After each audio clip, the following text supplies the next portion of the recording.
Enfin, je vais essayer de vous parler sans trop entrer dans des détails techniques. Ah oui, voilà, c'est bien. Non, c'est mieux.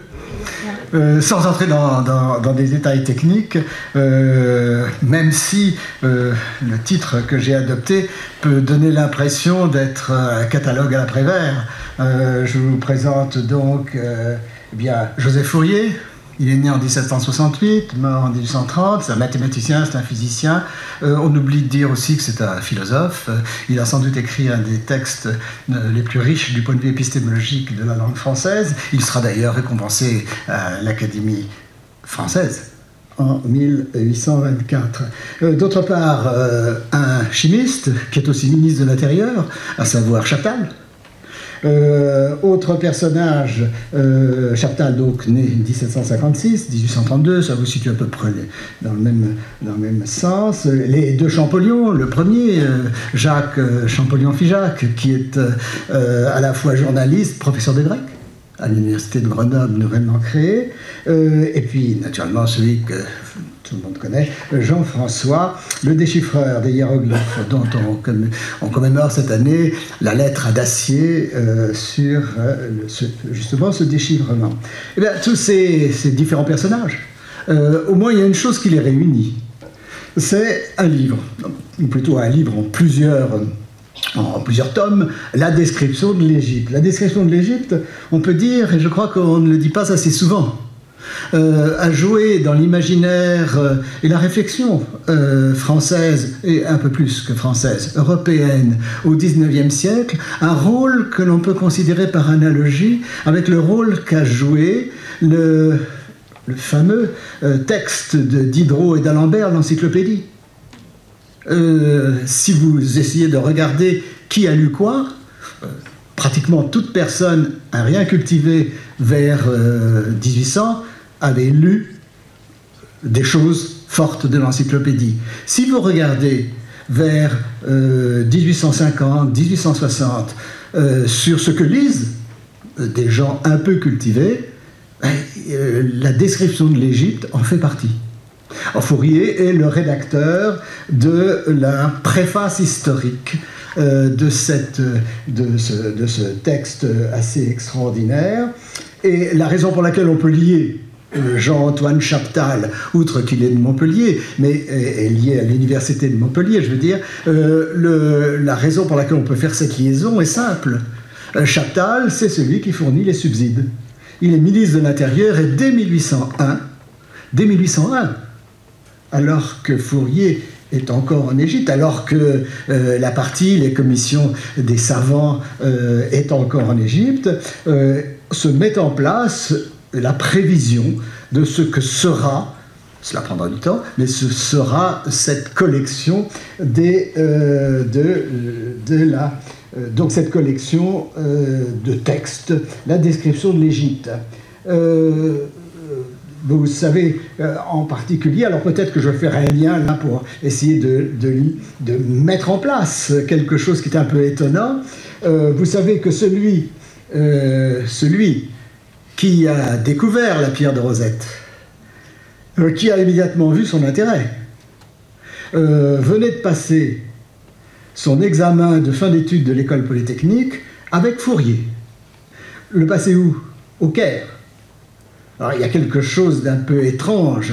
Voilà un jeune homme qui a fait l'école polytechnique de façon tardive, parce qu'il avait, il n'a pas 20 ans comme la plupart de ses congénères, il avait déjà une forme de carrière si l'on veut, et il vient en Égypte en tant que polytechnicien.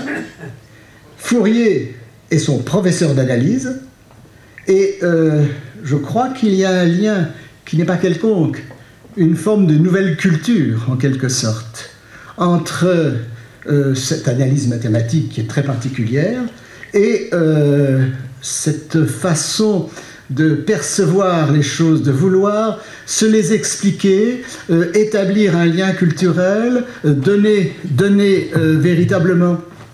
Le lien que je vais vous donner, c'est cela. C'est un dessin, c'est de Fourier, c'est la tête de Fourier, c'est fait en Égypte, c'est un dessin en 1798. Du point de vue iconographique, c'est presque un apax. Je veux dire, nous n'avons pratiquement pas de dessin d'un professeur faisant des mathématiques devant des élèves. Nous ne le savons même pas. Est-ce qu'en Sorbonne, dans un collège de Sorbonne, en 1750, un professeur faisait au tableau noir une démonstration? Nous ne le savons pas, et sans doute il n'en sait pas. Mais là, nous avons un exemple. C'est au Caire. Il donne un cours de mathématiques. Dutertre, c'est André Dutertre, le dessinateur fameux, celui à partir duquel nous avons tous les dessins, on en a vu déjà plusieurs, tous les dessins de savants de l'expédition d'Égypte, hein, qui apprend des choses nouvelles. Petit détail, mais c'est un détail qui change énormément dans la culture. Fourier, qui a été nommé à la Noël 1795 professeur d'analyse à l'école polytechnique, donne 3 mois plus tard, on connaît exactement la date, la démonstration complète d'un théorème, on appelle le théorème fondamental de l'algèbre, dont la démonstration remontait à 6 mois plus tôt, faite par Laplace à cette école qu'on appelle l'école normale de l'an 3. Est-ce que nous avons un exemple aujourd'hui d'un cours donné à un public très général, d'un cours dans lequel on montre quelque chose, on démontre quelque chose par les moyens qui venaient à peine d'être mis à jour. Il n'y avait pas eu de bonne démonstration auparavant de ce théorème fondamental. On savait que ça ne marchait pas bien, il y avait une démonstration de D'Alembert, elle était plus ou moins fausse, il y avait des démonstrations fausses de Lagrange, et Fourier le donne à ses élèves. Ce goût, c'est un peu cela, cette impression de, non pas de révolution culturelle, car ce n'est pas exactement ça dont il s'agit. Il n'y a pas eu de révolution culturelle française sous la Révolution, en tout cas analogue à ce que l'on peut dire de la révolution culturelle chinoise. C'est-à-dire on n'a pas remis en cause le passé. Ce que l'on a remis en cause fondamentalement, c'est la façon dont du passé on crée quelque chose de nouveau. Dire autrement, c'est une forme idéologique bien entendu, mais dit autrement, la façon dont on estimait que de la théorie, mais de la théorie dont on ne la sépare pas d'une forme de pratique d'ingénieur, que de la théorie, il était possible, même pour des gens qui n'étaient absolument pas destinés à être des savants, les ingénieurs de Polytechnique n'étaient pas destinés, et d'ailleurs n'étaient pas en leur grande majorité des gens qui ont peuplé l'Académie des sciences, mais on estimait que ceci s'appelait changer. Et on a même donné un nom à cela. Alors un nom chargé, la méthode révolutionnaire. Enseigner ce qui est en train de se découvrir, enseigner la recherche en quelque sorte, c'est cela qui était intéressant, même pour des choses extrêmement pratiques. Alors, vous pouvez aussi, c'est intéressant à regarder, il ressemble, la tête a été, visiblement, le dessin de la tête de Fourier a été fait de façon séparée du reste du corps. Le reste du corps, si je vous montrais, mais vous en avez vu beaucoup, il y a de Bonaparte là derrière. C'est tout à fait clair, les longues poches, Fourier devint plutôt gros. Là, il est à la Bonaparte, relativement maigre, mais il fait cette chose étonnante d'un prof. Il montre au tableau et il s'adresse à son public. Ce n'est plus la science magistrale, c'est une science, je peux dire, active. Alors, vous me direz, c'est assez discutable, bien entendu, comme toute interprétation de l'image. Simplement, nous n'avons pas d'autres nombreuses de ce type. Vous connaissez une image de Poincaré écrivant au tableau? Vous connaissez une image d'Einstein, à part quand il tire la langue, mais c'est pas à écrire au tableau que de tirer la langue, c'est d'avoir une autre attitude. Il y a là, sur le plan iconographique, quelque chose qui n'a pas été encore bien traité. Alors, pourquoi je vous montre cela? Voilà une autre image. Alors, celle-ci n'est pas d'époque, elle est sans doute de 1842. C'est le personnage central, c'est pour ça que je vous la montre, et qui nous fait réfléchir sur la présence des militaires. Le personnage central ici, c'est qu'est-ce que je dois faire là? Dire que c'est pas bien. C'est ça? Voilà. Le personnage central que vous voyez, en habit bleu, noir, enfin foncé, c'est un civil. C'est Fourier. Le personnage qu'on ne voit pas parce qu'il est sur les cénotaphes, c'est Kléber. C'est après l'assassinat de Kléber. Les militaires, alors ceux qui sont au fond, on n'a aucun intérêt, on ne les représente pas. Et puis il y a quelques militaires sur la gauche, mais essentiel, ce tableau a une vertu, hein, c'est d'essayer de faire croire qu'il y a fraternisation. Les Mamelouks, on pense que l'homme en rouge sur ce splendide cheval blanc, c'est Mourad Bey. On pense, de toute façon le tableau est tardif, ce n'est pas un tableau d'époque. Mourad Bey qui s'est réconcilié avec les Français après en Haute-Égypte. Enfin réconcilié, façon de parler. Et puis sur la droite, vous savez, vous pouvez regarder, il y a des exemples où on a un militaire français qui a l'air d'être avec un Mamelouk ou un autre opposant. Bon, qu'est-ce qu'il est en train, le discours, donc c'est aux funérailles du général Kléber au mois de juin. Bon, c'est quelque chose assez extraordinaire. Il y a le nouveau général, c'est Menou, qui prend les choses, mais la discussion qui est mise dans cet éloge funèbre, petit détail, Fourier a été bien formé à la rhétorique. Il devait devenir moine, mais il a lu largement des textes de rhétorique du XVIIIe siècle. Il sait parler, il sait très bien parler. Mais il a été aussi formé à la rhétorique révolutionnaire. Il est le directeur, enfin ça se disait autrement, président du comité de surveillance de la terreur à Auxerre en 1793. Et il faut savoir aussi parler. C'est un langage différent. Ce qui est étonnant avec Fourier, c'est qu'il mélange habilement, intelligemment et sans, disons, sans qu'il y ait un hiatus dans l'affaire, il mélange les deux langages. Le langage de l'enthousiasme révolutionnaire avec tout ce que ça comporte d'extrémisme et de choses anormales, et le langage de cette scolastique de la rhétorique qui a l'air de dire que tout va pour le mieux dans le meilleur des mondes si on fait les choses comme elles doivent être faites. Qu'est-ce qu'il est en train de dire ce jour où, pratiquement, c'est net, c'est fini. L'armée, on est en 1800, l'armée française a perdu. Même si elle gagne quelques victoires, etc., c'est fichu. Évidemment que c'est fichu. Ce qu'il est en train de dire, c'est que l'idée, le mot qui a été prononcé était celui de colonie par Talleyrand au départ. Le mot est rarement prononcé quand on regarde les textes concernant l'installation en Égypte ou la liaison qui peut se faire entre ce qui se passe au Caire ou à Alexandrie avec la correspondance avec le directoire. Ou même d'ailleurs, quand on regarde ce qui se passe, la façon dont les Anglais jugent l'affaire. Mais ce qui est assez passionnant, c'est que Fourier dit à haute voix, dans ce panégyrique d'un général que l'on va brûler, dans ce panégyrique dans lequel il explique il n'y a aucune chance que les Lumières, disons simplement, dit sans quoi ce mot, ou le progrès à la façon européenne, voire même l'idée révolutionnaire d'un gouvernement du peuple, puisse fonctionner en Égypte. Pour une raison simple,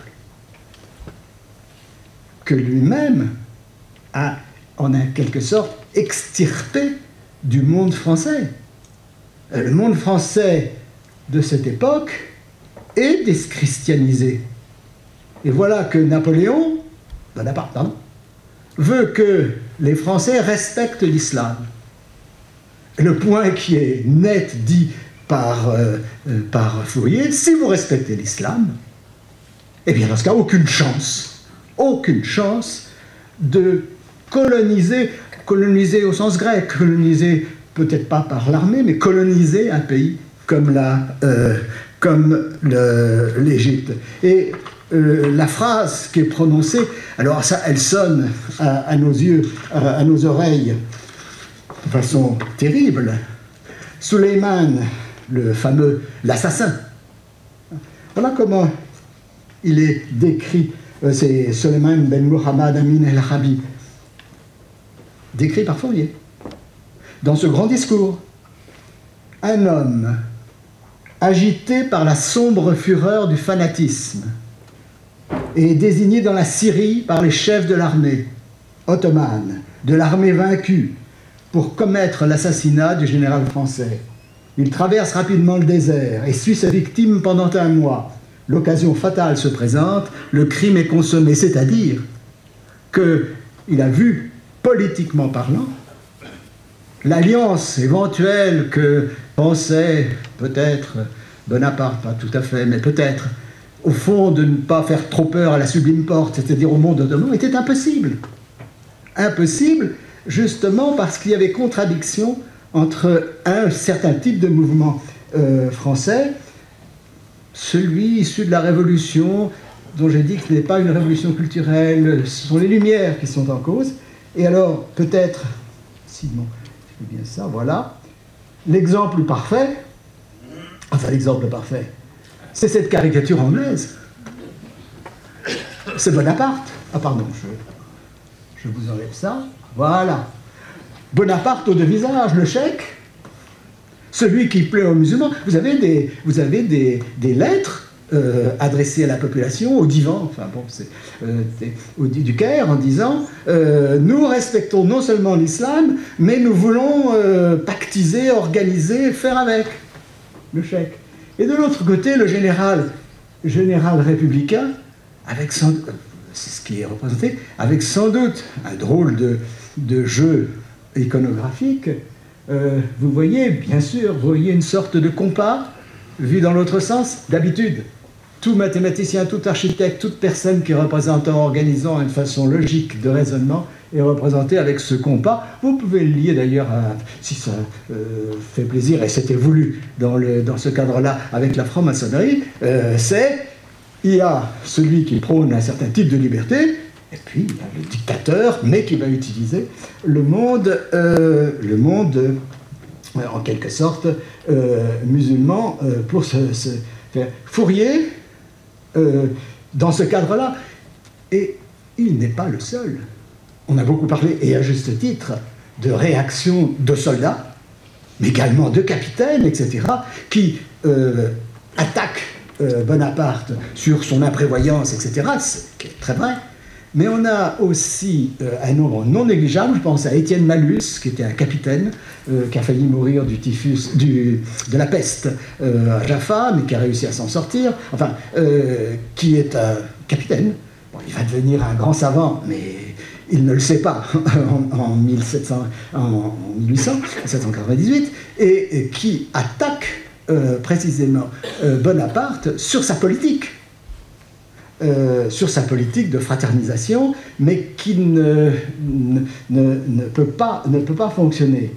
Alors, à l'opposé, j'ai pris un dessin que je trouve assez étonnant. C'est un dessin du tertre, il a été fait, sans doute on est en octobre 1798 au Caire. C'est un dessin à l'Institut du Caire, à l'Institut des sciences et des arts, voilà le titre exact. Quand même chose un peu étonnante, nous ne connaissons pas beaucoup d'armées qui, envahissant un pays, créent un institut des sciences et des arts. Vous me direz, oui, ils ont oublié simplement de mettre un seul Égyptien dans cet institut, bien sûr, ça c'est clair. Mais regardez là, c'est une séance de travail. Ils ont une séance de travail, on est encore avec les décadis, c'est-à-dire que la Révolution française, c'est ennuyeux. Autrefois, les académies ou ce genre de fonctionnaient une fois par semaine. Le décadi, c'est 2 fois. 2 fois tous les 10 jours. Ça fait un peu plus comme rythme. Mais une séance de travail, regardez, il n'y a pas de président. Les gens parlent à tour de rôle, se critiquent. Nous avons la liste des sujets traités. Je vais pas vous... par exemple, Fourier donne un cours, une fois, sur justement le théorème fondamental de l'algèbre. Il l'explique, et puis il y a tout un tas d'autres conséquences. C'est-à-dire qu'à la fois, il essaie de se mettre en place l'invraisemblable, c'est-à-dire faire vivre une académie. Faire vivre une académie, en pleine guerre, en pleine occupation, pourrons-nous dire. Et qu'est-ce qu'ils vont réussir? Réussir, c'est simplement cela qui est à regarder. Bonaparte, là, joue le rôle de...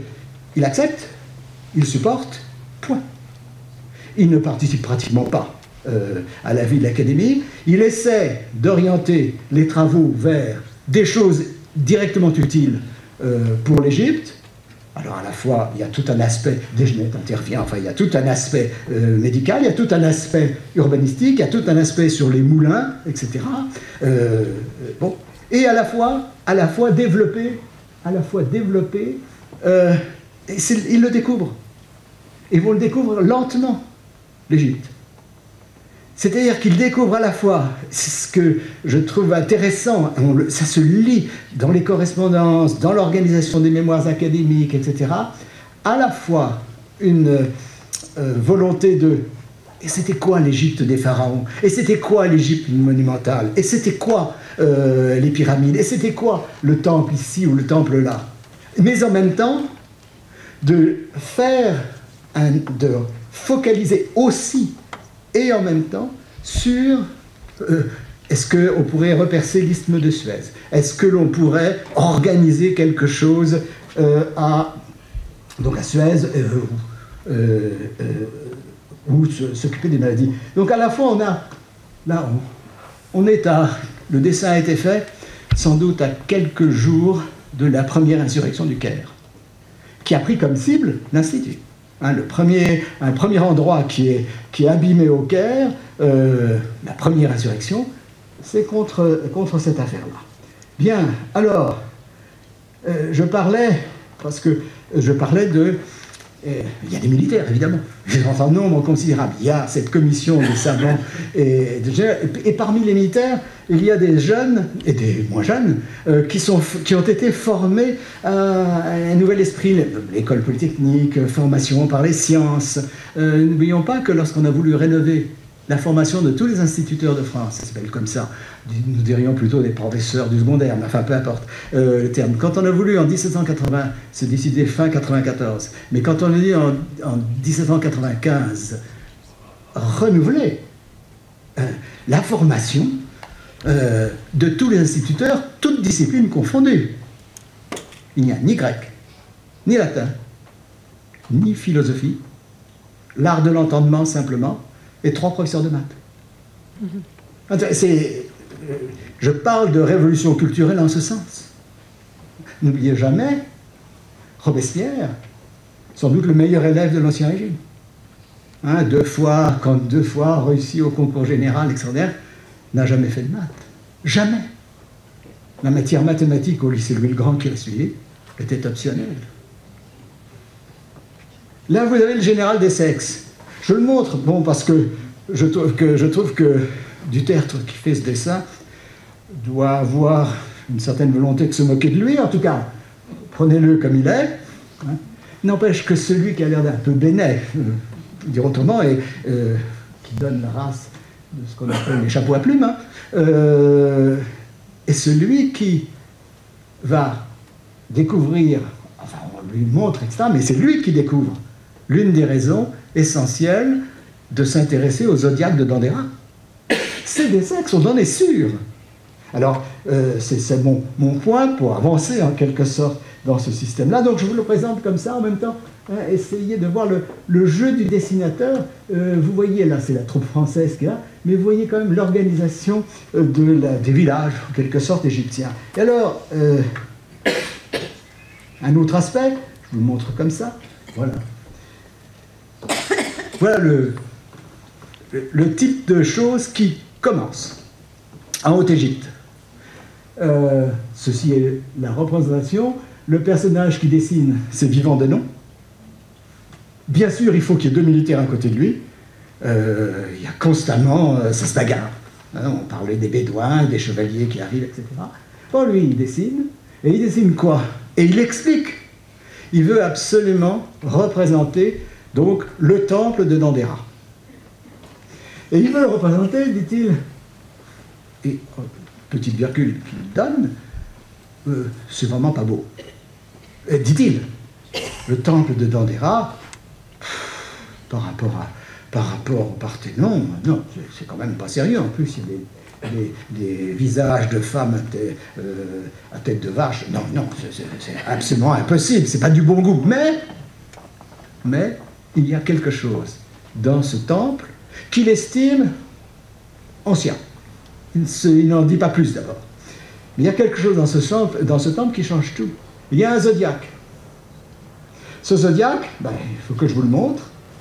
Ça va faire, c'est un objet qui va faire une polémique de pratiquement 1799 à peu près, moment de la découverte, jusque pratiquement à la fin du 19e siècle. Ernest Renan, qui adore ce genre de choses-là, a collectionné l'ensemble des documents disponibles en Europe sur le zodiaque de Dendera. C'est une vraie bibliothèque, petite pique contre la Bibliothèque nationale. Autrefois, on avait la liste de tous les livres réunis par Renan, autrefois dans l'ancienne Bibliothèque nationale. Aujourd'hui, ces fiches ont été jetées et les livres ont été répartis partout, donc vous ne pouvez pas savoir, on ne peut pas reconstituer ce qui est un savoir autour du zodiaque du 19e siècle, autour du zodiaque de Dendera. Mais que je vous montre, alors que je vous montre d'abord, je vous montre l'endroit où est le zodiaque, mais en même temps il faut avoir, vous avez entendu, Vivant Denon est dérangé par le temple, l'organisation du temple. Les jeunes, on a parlé du Villiers, de Terrage, et il y en a quelques autres. Les jeunes aussi disent à haute voix, l'Égypte nous déplaît dans ces monuments, parce que nous n'y retrouvons pas l'esprit grec. Mais, peu à peu, nous nous sommes aperçus qu'il y avait dans cette Égypte monumentale quelque chose de... Alors là, le langage... Ouf, qu'est-ce que j'ai fait ? Qu'il y avait quelque chose dans ce langage... J'espère que j'ai... qu'il y avait dans ces monuments. Voilà, un double sens. Ah oui, non, ça c'est... Wonderful. Il y avait un double sens. Un sens mystérieux. C'est indéniable que nous pouvons parler de sens de romantisme des ruines français. C'est clair que pour eux, ça joue. Mais aussi un sens d'un autre type de construction. Alors je voudrais vous montrer deux images. Alors elles sont tirées de la description de l'Égypte. Mais une première image du temple de Dendera. Alors je vous la montre comme ça d'abord. Ici. Ce qui est intéressant, c'est vous avez le temple, tel qu'il est grosso modo quand ils sont là. Hein. Mais vous avez aussi les observateurs, c'est-à-dire les scientifiques. Vous avez une petite pente sur la droite pour s'opposer. Vous avez des gens qui mesurent le temple. C'est-à-dire vous avez à la fois le temple tel qu'il apparaît. Il y a des constructions en haut, le sable a envahi largement, etc. Mais il donne en même temps tel que le temple se doit voir et tel que nous sommes en train de l'expertiser. Regardez ce que ça donne dans la description de l'Égypte. C'est fini. Je ne dis pas que c'est le Parthénon, mais ça a la pureté de ligne. Bon, voilà. Ce qui est intéressant dans la description de l'Égypte, c'est que vous avez les deux choses ensemble. Vous n'avez pas un seul point de vue. Alors, c'est aussi ça. Alors, maintenant, je peux vous montrer... Alors, d'abord, je montre une première représentation. Au premier étage du temple, de Dendera, dans le Pronaos, vous avez, sur un plafond, ce qu'on appelle le zodiaque de Dendera. Alors, voilà une première représentation. C'est pas évident, mais c'est là, à partir de cela, dessiné par Denon, c'est à partir de cela que Dessec se dit « Ah, je peux dater le temple. » À partir d'une simple représentation. Alors, je vous montre le zodiaque, c'est facile, nous l'avons aujourd'hui. Il est au Louvre. Il a été... Alors, n'essayons pas de comprendre dans quelles conditions il a été arraché au temple de Dendera. Enfin bref, les marchands ont fait des choses. Mais voilà, vous voyez que le dessin de Denon enlève tout ce qui pourrait être religieux et ne donne qu'au centre, au fond, le zodiaque, c'est-à-dire la disposition des constellations en fonction des temps de l'année. Bien, d'accord, hein, ça c'est très net. Vous voyez, là il y a déjà un essai très précis d'organisation, de disposition du temps. Mais ce qui est intéressant, et que je montre là, c'est une autre affaire dans la description de l'Égypte. C'est fait par De Villiers, le dessin, celui-là. Vous avouez que là, on ne voit plus du tout qu'il peut y avoir une représentation du temps. Ah, il existe, tout va bien, d'accord, mais enfin, que peut-on faire? C'est très bien, c'est très joli ce que l'on veut, mais que peut-on faire d'un tel document scientifique? Alors, ce qui s'est passé, et je le montre, voilà un dessin dans les carnets qui n'a pas été publié. Voilà un dessin des carnets de Fourier. Alors, il représente le premier étage du pronaos du temple de Nandera. Ok, bon, c'est simple. Et puis lui représente l'essentiel, c'est-à-dire la disposition des constellations en fonction des saisons, et montre qu'elle n'est pas ce que De Seix et quelques autres avaient dit. Alors, grosso modo, l'argument de De Seix et de quelques autres est le suivant. Les constellations indiquent les mois de l'année, c'est clair. Bon, sur l'écliptique, bien. Si on associe le temps des moissons ou la crue du Nil à telle ou telle constellation, on date. Oui, mais voilà que si je décide du moment où commence l'année commence avec la moisson, comme ça. Si je décide que c'est le début de l'année, et puis que je parcours, et que voilà que mon début de l'année ne correspond pas au début de l'année, temps des moissons, de l'Égypte actuelle. Il y a quelque chose qui ne va pas. Qu'est-ce qui peut justifier, scientifiquement j'entends, qu'est-ce qui peut justifier une telle différence? Tous ces jeunes, un peu moins jeunes, ont été formés à des sciences assez sérieuses. Ils savent tous qu'on a démontré, et que c'est précis, la précession des équinoxes. Donc ils calculent la différence entre le temps qu'ils croient lire et le temps vrai correspond à la date, disent-ils, du temple de Nandera.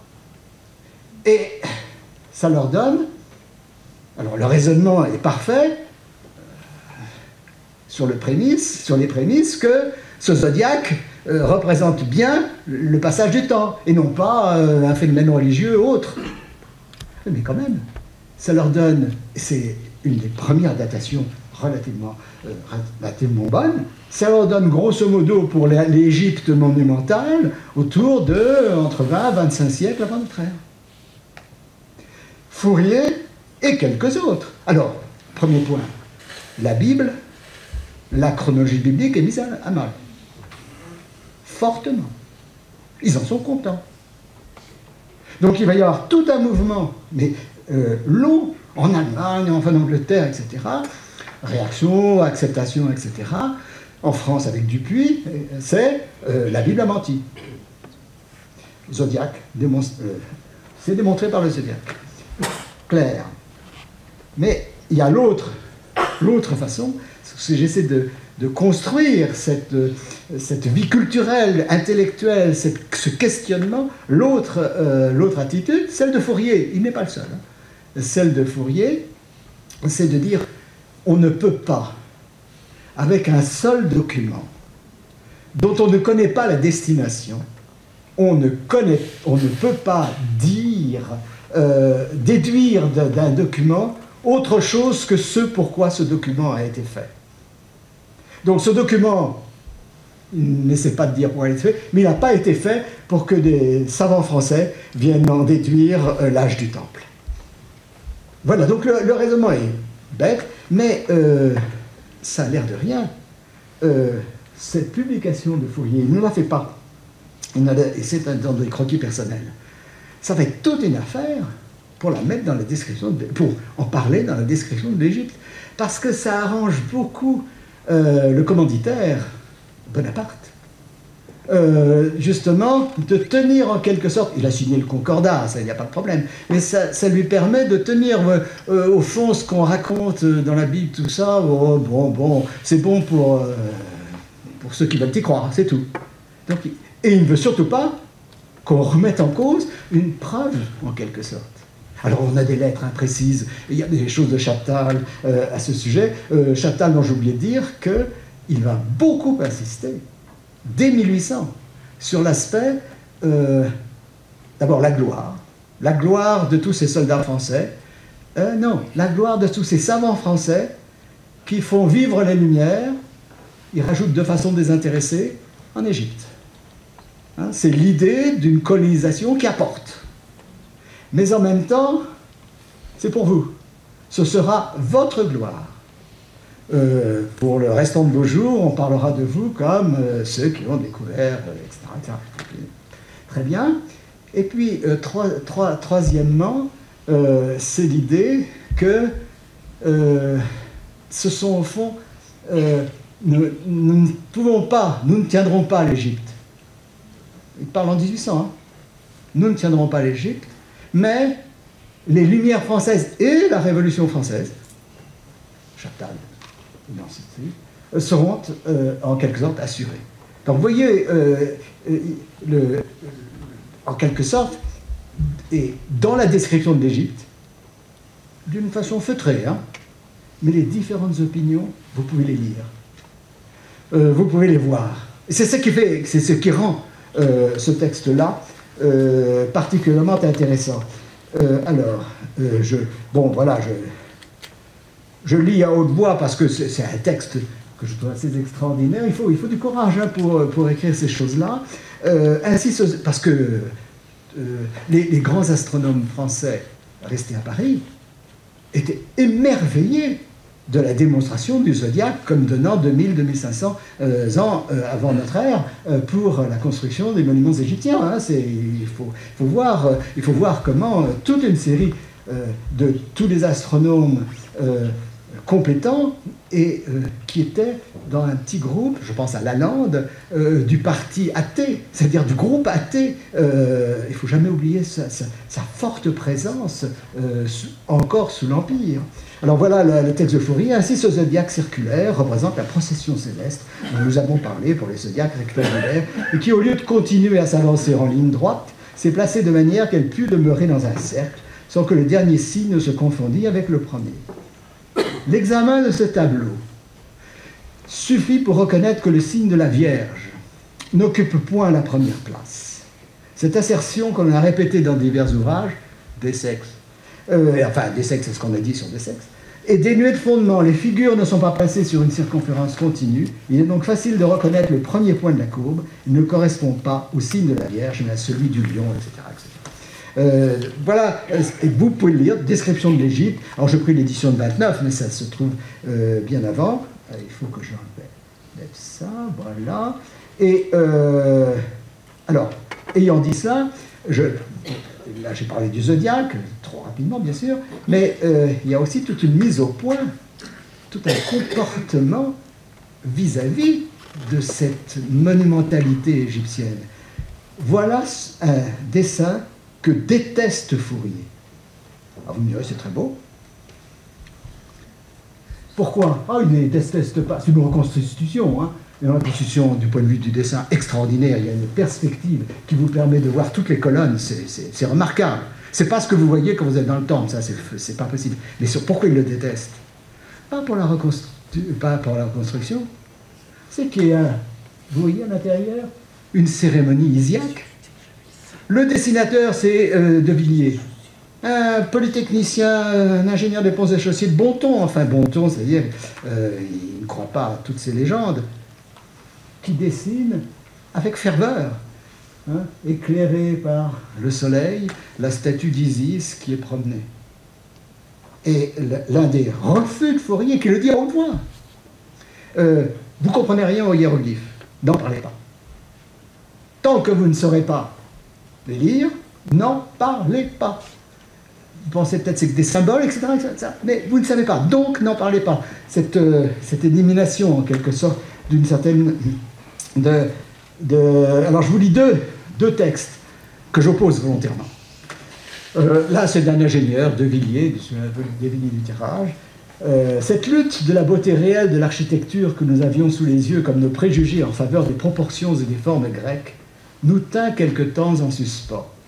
Mais bientôt, nous fûmes entraînés par un mouvement unanime d'admiration. C'est un des mouvements, c'est un des éléments de l'expédition d'Égypte dans sa partie commission des arts et des sciences. Hein. C'est-à-dire, ils ont été passionnés par cette Égypte.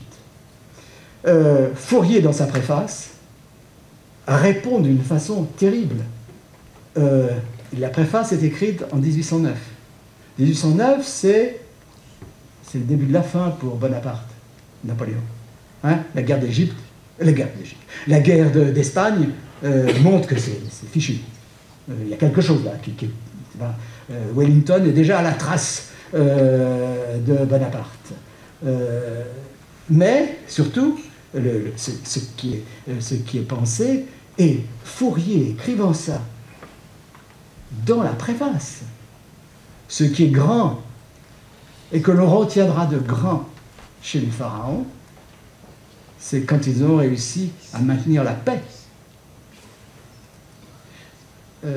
Écrire ça dans une préface dédicacée à l'empereur, ça dit quelque chose. L'empereur a mis un peu de temps pour... Alors on raconte que c'est parce qu'il craignait que Fourier fît l'éloge de Kléber. Sans doute, ça fait partie des éléments, mais à mon avis, non. Le point essentiel, c'est cette affaire.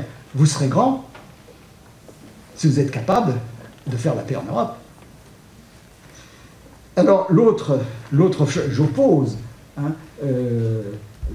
dans sa préface, lui explique quelque chose d'autre. C'est-à-dire, il est le responsable, il y a deux commissions qui vont visiter la Haute-Égypte. Pourquoi on a fait des commissions pour la Haute-Égypte? C'est assez simple à comprendre sur le plan pratique. C'est que Napoléon quitte, Bonaparte quitte, le général quitte en tout cas l'Égypte en août, comme vous le savez, et les gens n'ont plus rien à faire, sont ennuyés, donc il les envoie en Haute-Égypte. Parfait, ils vont en Haute-Égypte, et Fourier est responsable d'une commission, et là, regardez l'organisation d'un travail. Ils descendent le Nil et ils prennent les temples les uns après les autres. Les bâtiments avaient à peine touché le rivage que l'on parcourait de toutes parts les enceintes où l'on pouvait découvrir quelques vestiges des anciens monuments. On levait des plans topographiques. On ne fait plus des dessins. On fait un relevé de ce que l'on peut voir. On dessinait les divers aspects du paysage de plusieurs vues pittoresques du même édifice. On mesurait les dimensions de l'architecture et les détails innombrables des ornements.